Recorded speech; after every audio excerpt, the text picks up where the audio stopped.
Assalamualaikum warahmatullahi wabarakatuh. Mohon izin pimpinan, mohon izin rekan-rekan, izin memperkenalkan diri. Saya Muhammad Arliansah dari BPTD kelas 2 Papua. Izin memaparkan tugas satu mengenai isu-isu yang terkait mengenai kegiatan yang selama ada di kantor. Baik, saya mulai. Yang pertama itu isu mengenai hal-hal yang berkaitan di BPTD kelas 2 Papua. Yaitu salah satunya pengaksesan atau pengarsipan dokumentasi dan data masih terbatas. Artinya di sini kami di BPTD kelas 2 Papua ini untuk mengakses ataupun dokumentasi data itu masih terbatas karena alat-alat seperti komputer, laptop, printer, tablet ataupun kamera itu masih terbatas. Dan ya karena BPTD kelas 2 Papua ini baru memecahkan diri dari BPTD kelas 2 Papua Barat sehingga eh, masih terbatas mengenai alat-alat media informasi seperti tadi laptop, komputer, ataupun scan printer dan lain-lain. Yang kedua, tugas yang diberikan kantor itu tidak sesuai dengan jumlah SDM yang ada di kantor. Nah, di sini jadi pusat perhatian juga karena seperti yang saya bilang tadi, karena BPTD kelas 2 Papua ini baru baru berdiri 1 tahun. Jadi sebagian atau bahkan hampir seluruhnya itu SDM yang ada di kantor ini itu dari BPTD Papua Barat. Jadi hanya separuhnya itu dari BPTD kelas 2 Papua Barat. Jadi ya SDM di sini masih terbatas. Berbanding terbalik dengan tugas yang diberikan oleh kantor itu sama saja dengan jumlah yang ada itu tidak sesuai dengan yang disediakan di kantor. Kemudian eh, pengalaman baru juga. Yang ketiga ini pengalaman baru karena SDM yang berada di BPTD kelas 2 Papua ini masih sedikit dan masa kerja di BPTD Papua ini baru sehingga membutuhkan informasi dari BPTD ataupun kantor-kantor unit kerja lain.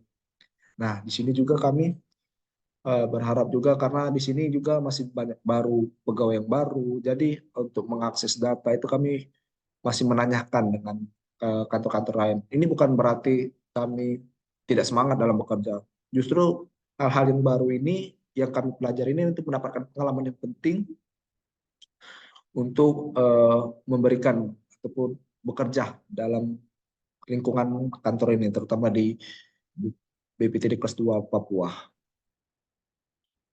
Kemudian tipisan isu mengenai hal-hal yang berkaitan dengan BPTD kelas 2 Papua. Pertama itu urgensi, itu seberapa mendesak isu yang tersebut harus dibahas dikaitkan dengan waktu yang tersedia.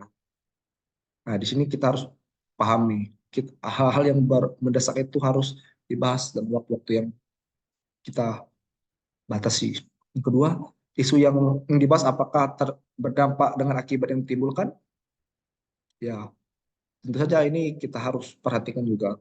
Yang ketiga, grow. Ini kemungkinan isu tersebut berkembang dan penyebab isu masalah akan semakin memburuk. Dampak yang akan dampak yang disebabkan apakah kita biarkan akan semakin memburuk ataupun seperti biasa-biasa saja. Ini kita harus perlu pahami. Kemudian ini kan isu. Apakah gagasan-gagasan kreatif itu ada 4. Pertama itu digital skill, yaitu dengan membuat Google Form dari hasil yang dikaitkan, sehingga dapat meningkatkan kemampuan kita dalam menggunakan perangkat aplikasi digital. Nah, ini tadi menjadi permasalahan kita. Apabila alat media informasi seperti laptop, komputer, itu tidak terbatas, otomatis otomatis yang kita buatkan ini jadi persiapan aplikasi ini jika laptop ataupun komputer banyak itu bisa memudahkan kita dalam menyampaikan informasi. Yang kedua itu digital culture, itu mengakses hal yang berkenaan melalui Google Form dapat menimbulkan kebiasaan diri dalam pemanfaatan media digital. Yang ketiga itu digital ethic, yaitu menggunakan Google Form dari hasil yang dapat dikaitkan sehingga dapat memverifikasi kebenaran informasi sebelumnya menyebarkan ke masyarakat. dan informasi yang kita sampaikan itu dapat dipertanggungjawabkan di kemudian hari. Jadi dengan adanya informasi yang kita bahas ini itu tidak menimbulkan hoax ataupun berita-berita bohong sehingga kita bisa dapat mempertanggungjawabkan permasalahan ini. Yang keempat itu terakhir digital security. Artinya ini membuatkan hasil inspeksi ke dalam Google Form dan dapat menjamin keamanan data sehingga data tersebut tidak mudah hilang ataupun terhapus. Nah, ini juga tidak bakal tersebar apabila data-data hal ini tidak akan tersebar kemana-mana. Jadi aman. Karena disimpan di Google Form. Ini yang perlu kita perhatikan. Mungkin itu saja yang bisa saya sampaikan mengenai isu-isu hal-hal yang berkenaan di kantor kami di BPTD Kota Papua. Apabila ada kata-kata yang kurang berkenan, kami mohon maaf. Saya akhiri. Wassalamualaikum warahmatullahi wabarakatuh.